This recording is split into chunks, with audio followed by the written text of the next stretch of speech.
On December 16, 2013, the San Diego City Council directed its staff to develop a zero-waste plan for the city.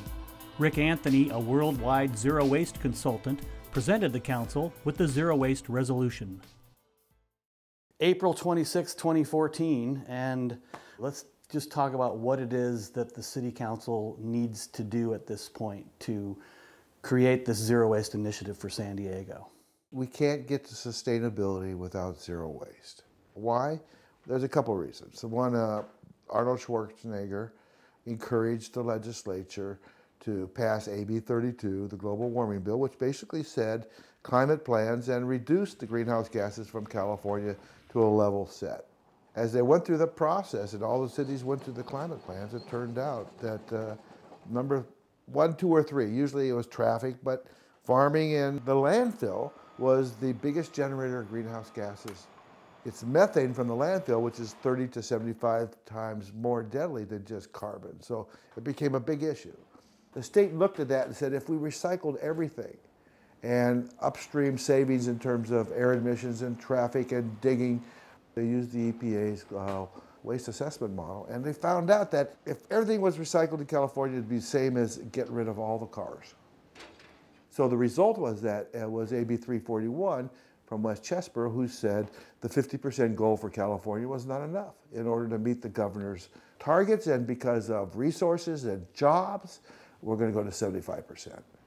And what they looked at is that if all this material was liberated from the landfill, that instead of one job at the landfill, it would be 250 jobs in reuse, recycling, and repair. And by the way, there was a recession happening at this time, and they needed to create jobs. So it was about greenhouse gases, but it was about resources, really, providing industry, and it was about jobs. And the other picture now became, well, wait a minute, if it's greenhouse gases at the landfill, isn't there a better way to handle these organics? Well, yes, of course, we put it back on the farms. We can conserve water. We have a drought. So by putting the organics back on the land, it's like 1/3 of that water doesn't have to be there because we got water retention. It's wood, it's yard trimmings, it's food. And then on the paper side, it's the tissue paper and the Kleenex and the food dirty paper that, yeah, you can make paper fiber out of it, but it's also a bulking agent that you can use to make compost. But the yard trimmings in San Diego already been collected anyhow, so mix those together and what you got is great farm stuff. So these are the big reasons that it all came to play. And what the state said to the city is, we're watching you. So the zero waste initiative that was adopted by Austin, Texas, is that the benchmark for zero waste plans in America? It was one of our first. It really was. Monterey, Oakland, San Francisco, but Austin was a citizens initiative to kill an incinerator, and then we wrote the plan. And they are into the full implementation of the plan in Austin, building composting facilities, mandating recycling. But we just finished the, I'd say the second generation of these new plans in Fort Collins, Colorado, and they hired us for waste minimization, but we wrote a zero waste plan, and they adopted the zero waste by 2030. We could look at 50 or 75, but if you say zero, we put everything on the table. Now we can really look at our community. And when they looked around, they said, well, I don't know who's doing this. And we said, well, who's your biggest business? Well, it's New Belgium Brewery. Well, they're a zero waste company. They came to the meetings. Yeah, we're 98%. So now if New Belgium can do it, why can't the city? And so it was an amazing thing. And what we found out is that we've been ignoring upstream. We've been we've been capturing the plastic and the metal and the glass. We do a good job, fairly good job. But what about the food? And what about feeding people? And what about the clothing? And what about reuse? And so now we're targeting back upstream because these are really economic generators in the community. Everybody participates in the dialogue. That's the other thing, is that we find out what people do and what they can do, and so everybody has a piece of this. So continuous improvement, because that's what we do. That's how we get to heaven. And so a zero waste plan for a city is massive. It's a long-term commitment. What are going to be the components? We would break up into reuse categories, all thrift stores, everybody who wants swap meets, all this stuff. Work out the category. My sense is ban all durables and reusables from the landfill, charge a tipping fee, then stores get them reused. We got enough clothing to clothe enough people in Mexico just from San Diego alone. My closet, my God. Then organics. The big piece here is half of what we have. The air board is saying, get it out of the landfill, do it by next year, or we're going to legislate it. Let's get a composting facility. Let's get the nurseries. Let's get the farmers. Let's make some rules here that allow us to have a couple composting facilities outside the county to feed our farms, and then remanage our organics. So that's the second one. The third one, recycling industries. We invite all the recyclers to come in, people to talk about. I'm going to make a stationery out of waste paper into new paper again. Found Stuff Paper Company actually does it. So where's the supply? Where's the demand? How do we make this all work together? And then the last one, special discards, take-back programs, and it gets bigger than that because there are rules we need to make that says that if you sell it in our community, it's not recyclable, it's not compostable, you need to take responsibility for what happens to that after it's done. And so those stakeholder meetings will be recorded. We will then put them into a report, and then the plan gets developed off that. What it really turns out to be in both Oceanside and Fort Collins was didn't have to increase the budget. Didn't have to increase the budget. You just have to change the way you're doing things. It's a matter of a few new rules. And we found in the city, as soon as the city said, yes, zero waste is the goal, the staff started smiling again because everything was now available. I say, oh, that needs to be recycled. Oh, you shouldn't have that anymore. We should work on a purchasing policy, those kinds of things. The concept of product stewardship is part of a zero waste plan as well, and that is redesigning things at the front end so that when they're done, they either come back to the company or they're recyclable or composted. Right. So I'll use baby diapers, my favorite. 6% of what we throw out. So in Oceanside, that's 6,000 tons of diapers. It's a problem. You bury them in a landfill. Is that what you build a landfill to diapers? No, you redesign that product so that it's compostable or recyclable, period. That's what you do. And so it's about time on this planet we start looking at stuff and saying, oh, it has a half-life of 100 million years? Well, no, you can't do that. It's got to be recyclable. And in cradle to cradle, that's what McDonough says. There's an organic side that goes back to the land because that's our evolution. But the technical side, that has to go back into the product. Understanding that Earth is an island, Easter Island was an island, Nantucket is an island, and they're mining their landfill for things. And so we have to get to the point where we understand that, and it's a culture change. So now let's get into the conversation of what does this zero waste initiative in San Diego mean to Joe Citizen? What San Diego citizens have seen since 1990 has been a 25% recycling goal, and then the implementation of curbside collection in 2000. And people have got their blue bins and their black bins, and in 75% of the town they've got their green bins for the yard materials. And so most people in San Diego have a good feel for recycling. So what happens now, we all say, well, why can't I recycle this? And it really comes down to that stupid 1913 ordinance, which basically, in the beginning, was a great deal. Was said to the pig farmers, we want your putrescibles to feed the pigs, and we're going to sell the pigs to the city, and we'll collect them. Well, it was changed in 1985 to say not putrescibles, not food, waste. And what that did is made the city provide free garbage service for everybody, for everything. And by the way, in that old ordinance, we had the right to charge for service. In 1985, when they changed the ordinance, they took that away.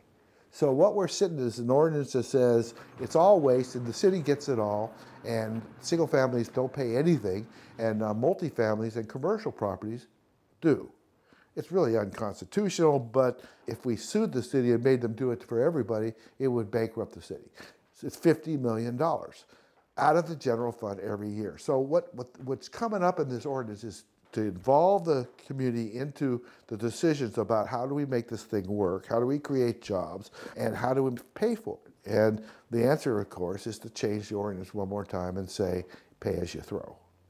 So a pay-as-you-throw system allows the city to charge a different price for the blue bin, the green bin, and the black bin. Everybody, property owner, pays for it. The rules are the same for everybody. That finances the whole system by itself, creates $50 million for the parks and the cops and the libraries to get back on track. It's equitable. It's better than making just single families not pay and everybody else. And when we sat down to the Taxpayers Association and explained this thing, the single family owner said, well, we want to go pay as you throw. We don't like the fact that everybody can waste as much as we want and there's no penalty for that. But what's going to happen through this whole dialogue is that We're going to show all the things that we really want to do, all the great benefits, $80 million of new money into the economy, plus the $50 million of savings is going to be really good for San Diego, and people are going to want to do this. And this will allow the politicians to feel comfortable to put it on the ballot. How is the mindset, the culture, what's going to happen to these people that live in the city? So I think the basic instinct to want to hunt and gather and share, barter, is going to be enabled by giving more opportunities, by making it available. That is, if you had an aluminum can that you had your drink in and you wanted to recycle, and you were in the mall, you would see a recycling bin.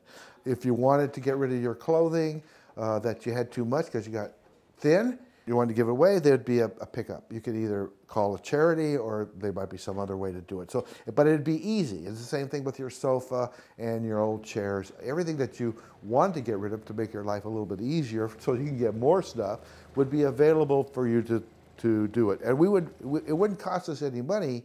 By reorganizing it, we would create more opportunities for jobs and more resources. My sense is that durable goods, whether it's a piece of plastic, old bowl that was cracked, wouldn't be allowed in the landfill.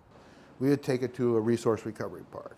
I'd actually set up repairs industries within it to fix things, and they would be allowed to pick through this stuff and pick this stuff out. We'd capture this value in an organized manner and then allow the different entrepreneurs to come in. It's not the American dream to own a home. The American dream is to own your own business. We're entrepreneurs, we're country entrepreneurs. Why would we bury our resources in the ground? Liberate them, we'd create hundreds of thousands of jobs.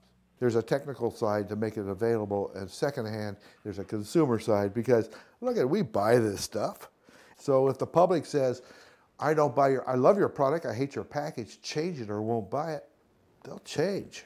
Tell me about how we can convert landfills into a Dan Knapp designed resource recovery park, and what a resource recovery park is and how that works. Sure. All right, so what we have is, since 1970, is this terrible experiment of putting garbage in the ground. What was that? Just put dirt on top of the organic stuff so there won't any big birds and flies. We put the first sanitary landfill together in Fresno, California, 1950. I went to work in Fresno, I know the story. Today it became a national landmark, and then it became a hazardous waste site. Because it's leaking into the groundwater, you can seal it every day on the top, but that won't stop the organics from going into the ground.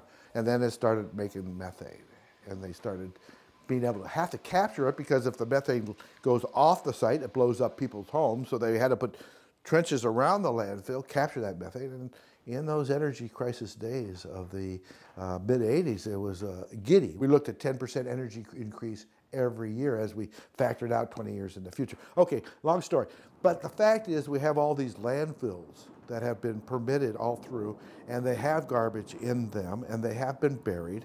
And the only way you remediate an old landfill is you have to dig it out. So here it is. So you put all this time in it.